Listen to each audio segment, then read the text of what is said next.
NDA కుటుంబ నాయకులందరికీ కూడా నాగబాబు గారికి ఇస్తున్న మంత్రి పదవి దృష్ట్యా ప్రతి ఒక్కరికి కూడా నేను పదవి తెలియజేస్తాను. అందరూ సపోర్ట్ చేశారు కాబట్టి. ఇంకా రెండో విషయం, ఇంకోటి చాలా ఓపెన్ కామెంట్స్ వస్తున్నాయండి. జగన్ భారతి బియ్యం మాఫియా ముఠా పవన్ కళ్యాణ్ గారిని అంతం చేయడానికి చూస్తోంది అంటే, మనం ఇక్కడ కూర్చున్న మనందరికన్నా కూడా జనం చాలా ఇంకా లోతుల్లోకి వెళ్ళి వాళ్ళు ఆలోచన చేసి మరీ కామెంట్స్ పెడుతున్నారు. నిజంగా ఇందాక వాస్తవంగా మొదలు మన అరుణ గారు చెప్పారు, ఇది రేషన్ మాఫియా కుట్ర పవన్ కళ్యాణ్ గారు. ఇక్కడ జగన్మోహన్ రెడ్డి గారి మాఫియా సామ్రాజ్యం నుంచి ఒక చిన్న 2 ముక్కలు చెప్తారు. పోర్ట్లు, షిప్ యార్డ్లు బినామీ దూరంపూడి చంద్రశేఖరరావు, ఎయిర్పోర్ట్లు బినామీ పూర్తిగా కనికారెడ్డి, ఐడియా ఉంది కదా సార్, ఎయిర్పోర్ట్ మాఫియా కనికారెడ్డి గారు.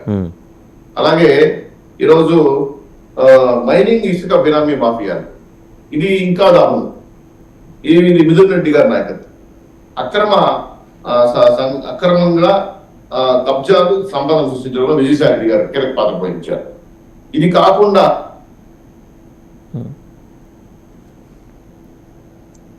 చౌదరి గారు రైట్, ఒకసారి జ్వాలాపురం శ్రీకాంత్ గారి దగ్గరికి వెళ్దాం, వైసీపీ అధికార ప్రతినిధి. సో చూశారు కదండి, ఒక్కొక్కళ్ళు ఒక్కొక్క మాఫియాని టేక్ ఓవర్ చేసి మీ నాయకులు చాలా చక్కగా ఆర్గనైజ్డ్గా క్రైమ్స్ నిర్వహిస్తూ వచ్చారని చెప్పేసి చౌదరి గారు వివరాలతో సహా వెల్లడించారు. కానీ ప్రభుత్వం ఎందుకు కొంత అలసత్వం ప్రదర్శిస్తోంది వాళ్ళని అరెస్ట్ చేసి లోపలేసే విషయంలో అని చెప్పే మాట కూడా నెటిజన్స్ నుంచి వినిపిస్తుంది. పైగా ఇంకోటి మర్చిపోయారు చౌదరి గారు, ఇందాకేంటంటే సుబ్బారెడ్డి గారి కొడుకు విక్రాంత్ రెడ్డి ఈ మైనింగ్ విషయంలో మొత్తం అంతా తానే నడిపించాడు ముందరనే ఆరోపణలు కూడా.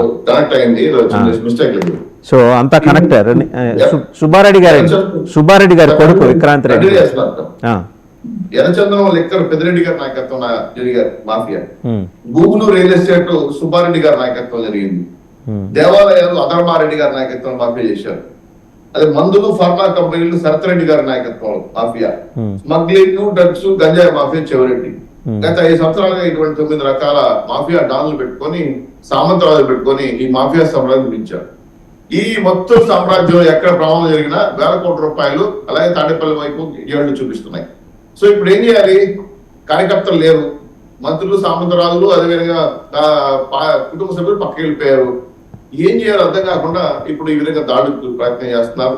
ఖచ్చితంగా లా అండ్ ఆర్డర్ స్ట్రిక్ట్ గా ఉన్న మా ప్రభుత్వంలో ఎవరు ఎంత వారైనా తప్పు చేస్తే తుప్పు రేకొడతా విషయం హెచ్చరిస్తూనే భాగంగానే ఈ రోజు పవన్ కళ్యాణ్ మీద జరిగిన ఆ యొక్క ఈ తుక్కు రేగొట్టడం అనే విషయంలో మీ వాళ్ళు ఇన్వాల్వ్ అయినా కూడా అదే జరుగుతుందా అండి? ఎందుకంటే రేషన్ బియ్యం దాంట్లో మీ వాళ్ళు చాలా ఐకమత్యంగా ద్వారంపూడి గారితో కలిసి పనిచేస్తున్నారు కదా, అంటే అంత సంఘీభావం ఎక్కడ చూడలా నేను, అందుకని అడుగుతున్నాను.